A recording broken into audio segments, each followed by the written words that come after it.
There was one incident that was very frightening. It happened at Passover. At one point during the Seder, I saw a knife come up from the table and come down very heavily onto the Seder plate. I thought this was the end of the ghost, but the ghosting never stopped.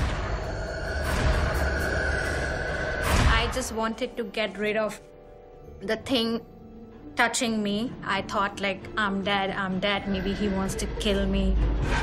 And I just immediately saw a crossfade of Lord Krishna, and I was like so shocked.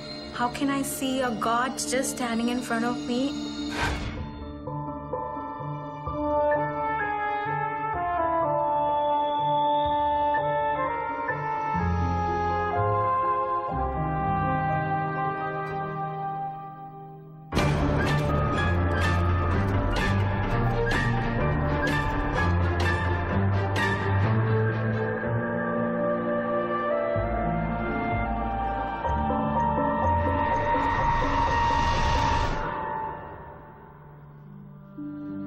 I was born in Montreal, on St. Urban Street, between Fairmount and St. Viator. It was a very interesting neighborhood because it was a mixed neighborhood. I think that the neighborhood was probably half and half French Catholic and Jewish. A lot of my friends were French Catholic girls. I think that the tensions in the neighborhood between the French Catholics and the Jews, probably people didn't experience associating with each other enough to appreciate each other's religions. Religion and the supernatural are inseparably joined, from the resurrection story of Christ to the jinn or genies of Islam. Religions the world over have paranormal elements. Hello, I'm Lawrence Chow. Today we'll explore the links between faith and the supernatural as we meet Sarah and Shweta, two women who tell of ghostly encounters that had everything to do with their religion. Sarah believes that two faiths collided in a supernatural standoff in the home where she grew up. When her Jewish family moved into an old house in Montreal, they never imagined it might be haunted by an anti-Semitic ghost. My mother has often said that she didn't like that house from the minute she walked in. She never really said why, but she said that she never would have picked it herself. My father made the decision to rent the house. There were pictures of saints taped to the walls. My brother walked around the house and saw pictures of the saints. And he said, "Oh, look, Mummy, rabbis." So it was a bit humorous for her. They took the pictures down quite quickly because my parents were very, very religious, and the Jewish religion didn't dictate to have pictures of saints on the walls. I was sitting on the floor in my brother's room, coloring. That was one of my favorite pastimes. My mother was in the kitchen. I heard her say, "Oh, not again," just in that way. I looked up to the doorway of my brother's bedroom, and I saw what looked like the shadow of a man.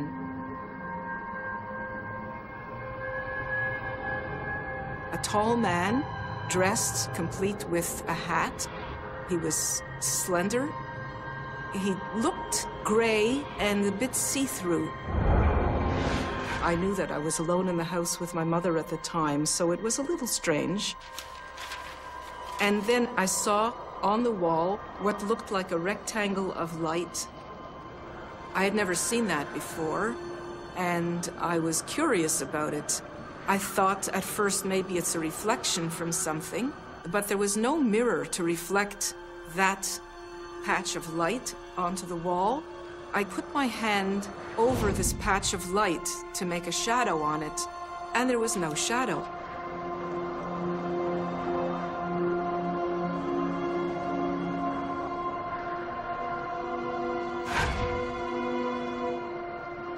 There were other things that happened to other members of my family. My brother came home from school one day, and he reported that when he opened the door, it felt as if the pressure of a cold hand came onto his hand. He pulled away and ran to my grandmother's house about 5 blocks away.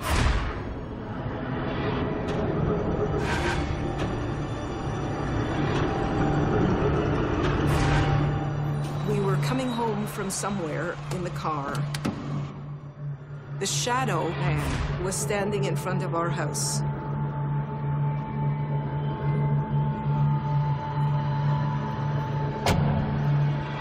My father said, "We're not leaving the car for a very, very long time."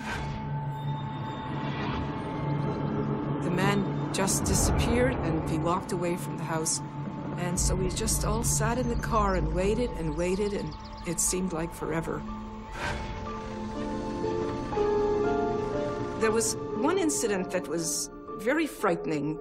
It happened at Passover, and it was during the first Seder dinner. We were all at the table together. At one point, I saw a knife come up from the table and come down very heavily onto the Seder plate.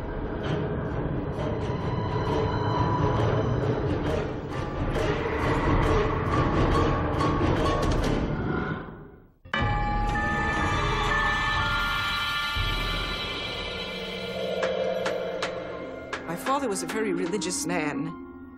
He never, ever discussed the occult. When I once spoke to him about astrology, he said it was just a bunch of hogwash. Don't even pay attention to that.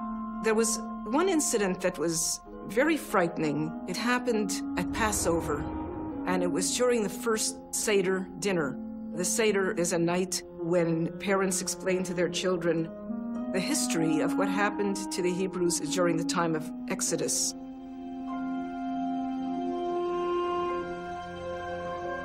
My mother would open up boxes and unwrap things, and of course from year to year say like, "Oh, there's my glass. Oh, remember the pink plate?"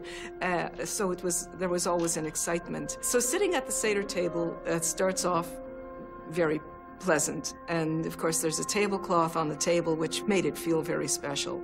The Seder plate is a plate that's usually in front of the person who's conducting the Seder. And on the plate, there are foods that are symbolic of the Exodus. There would be an egg, which would symbolize sorrow, or would also symbolize the continuation of life. A bone, which symbolizes the strong arm of God. There would be bitter herbs, which would signify the bitterness that was experienced during that time. So this Seder plate was sitting in front of my dad. We were all at the table together. At one point during the Seder, I saw a knife come up from the table and come down very heavily onto the Seder plate.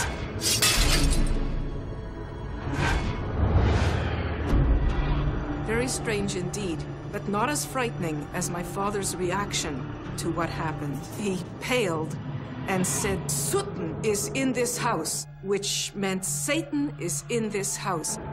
Did the gray man have anything to do with the breaking of that Seder plate? Was he a ghost who had a problem with this traditional Jewish dinner with prayers and songs happening in what he considered his home? My father's reaction was probably the most frightening thing, and more frightening than the Seder plate breaking in half.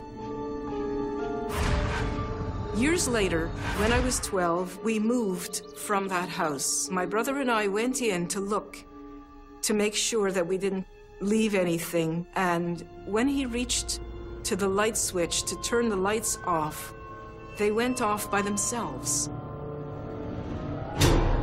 So we just, looked at each other, how strange.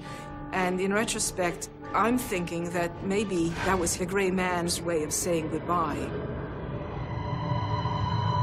When we moved away from that house, I moved away from Montreal, so I didn't pass it very often. But my brother told me that there was a for sale sign, a for rent sign on it. And the for rent sign, it kept coming up every year or so. He said people just move in and move out. And I guess, you know, I wasn't really surprised. One has to wonder if the subsequent tenants of Sarah's childhood home were Jewish as well. And if so, would they also have stories about the gray man? Our theological expert, Dr. David Reed, tells us that Western culture doesn't generally believe the dead can communicate with the living. But from an Eastern perspective, the deceased don't only communicate, they also convey their wishes, attitudes, and even prejudices. In this case, the prejudice would seem to be against Judaism. Whatever the gray man was, in Sarah's eyes, he certainly seemed to pose a threat to the religious sanctity of her home. Now, Shweta grew up in India, in a mansion that housed 10 to 15 families who lived communally. As a young girl, she always had lots of playmates, but she still found herself all alone and scared out of her wits many nights, because Shweta, a devout Hindu, had some horrifying experiences that convinced her she was the focus of a struggle between her gods and a very evil ghost.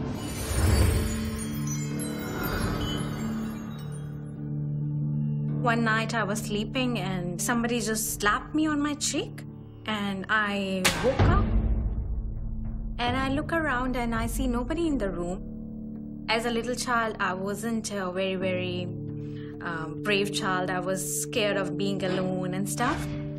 I am just speaking my God's name and whatever I can think about, and I just want to go back to sleep. Next morning, I talked to everybody in the house and all the children around if they have done any mischief with me or something, but nobody even know about that thing. And there was a slap for sure because my face was red in the morning, yes.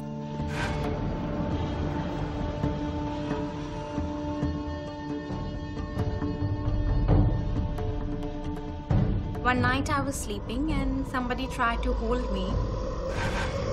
The hold was very strong. It was somebody hold you from your shoulder back up and you cannot move. The grip when he holds me from the shoulder right up here is so strong that I cannot even use my hand. My feet doesn't move, nothing moves. And I'm just trying to get rid of that thing. It was definitely a ghost for sure. And I really don't know what that ghost wanted from me. Whatever he wanted to do, he could not do it because of something always holding him back.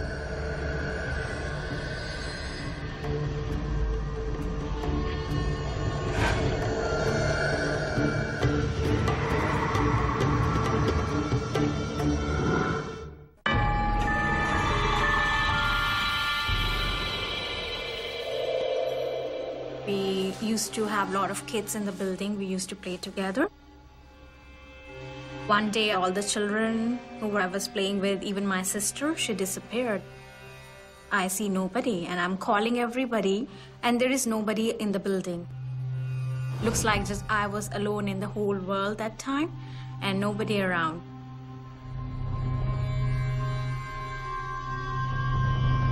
When I just turned, I see like Lord Krishna and Radhaji standing in front of me.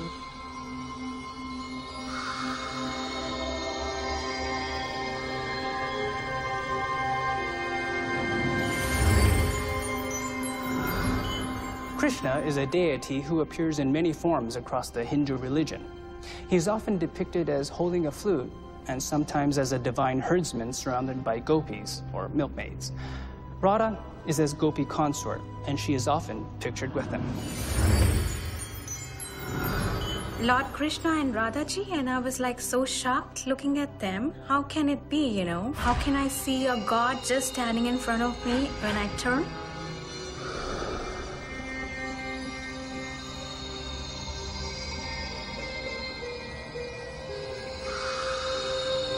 His color is not as our color. His color is bluish color. There is no man in the world which has that color other than Krishna does. I was speechless at that time, figuring out what's happening. They just smiling at me, both of them, Radhaji and Krishnaji. The Lord is talking to me and he says, you can take our flute if you like to play with the flute, and this is just for you. We just brought it for you.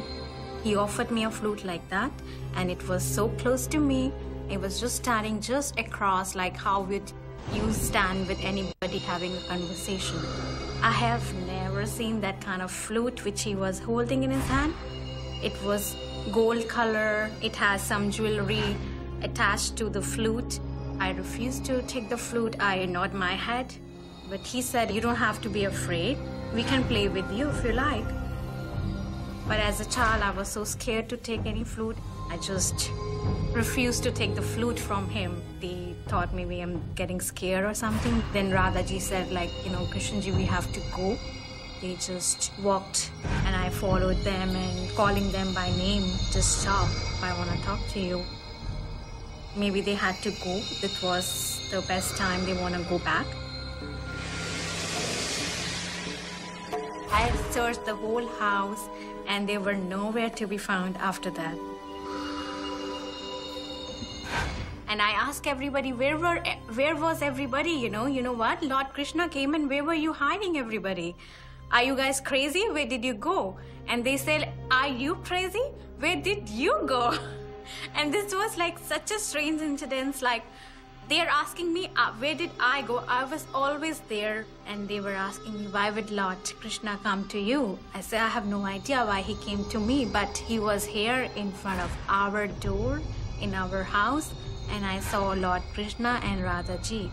I was totally in a shock for a couple of hours after that thing happened to me. Shweta says Krishna made her feel happy and protected, not like the frightening shadow ghost. But as an adult, she discovers she has to deal with her childhood fears once more. When I moved from my home in India to Canada, I thought this was the end of the ghost, but the ghost thing never stopped. When I came to Canada, the shadow, it again followed me here. After moving to Canada, after a couple of months, I experienced the same thing here as well. Now it happens so many times that if immediately that thing touches me, I have so strong feeling of his touch that I would recognize it right away. I cannot speak, I'm speechless. Somebody is holding my speech back. I just wanted to get rid of the thing touching me. I thought like, I'm dead. Maybe he wants to kill me, suffocate me or something. And I just immediately saw this man who looks like half dog, half man. It was definitely the shadow for sure. This ghost followed me everywhere. Literally, he had no face to describe, It was a dog face, a demon face, and just totally black. And he took just round circles of me, like so fast. And I just stand and I close my eyes like this, and that's it. And those things just vanishes, Then I just see a crossfade of Lord Krishna.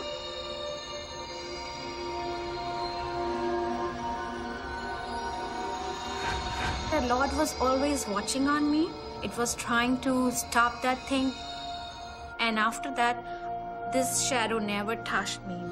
Why did Krishna show himself to me is still a mystery for me. Maybe it's just a blessing of God when he came to me. That do have a very, very strong impact on me when I think about that thing coming to me, because, the hold is so strong, you can't even speak, you cannot even move your hands around, and the grip of that ghost is so strong that that ghost is definitely capable of doing a lot of things if he wants to do. I do have that question that what that thing is and what that thing wants to do, and where did it come from and who that thing is, It has been a long time when I haven't experienced that shadow, so I feel that maybe, that Krishna helped me in getting rid of that shadow from me. Shweta believes Krishna saved her from a ghost that was trying to hurt her. But our experts point out that in keeping with the religion, it could be a spirit from a past life or reincarnation.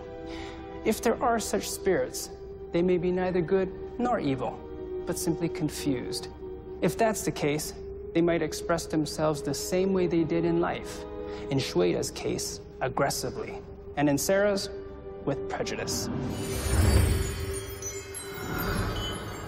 If I could speak to the gray man, I would want to ask him why he's living in that house. Did something happen to him that made him stay there? Is there a place that he would rather be? And if I could speak to him now, I would ask him, do you remember me from 60 years ago? A lot of people in India had a blessing of different gods and stuff. So maybe it's just a blessing of God when he came to me. I really cannot answer this question that why Krishna came to me. You know, I think I am blessed because it's very, very hard to achieve what I have achieved in such a small time. It is for sure that he's showing us the right path of whatever we need to do, and he's guiding us.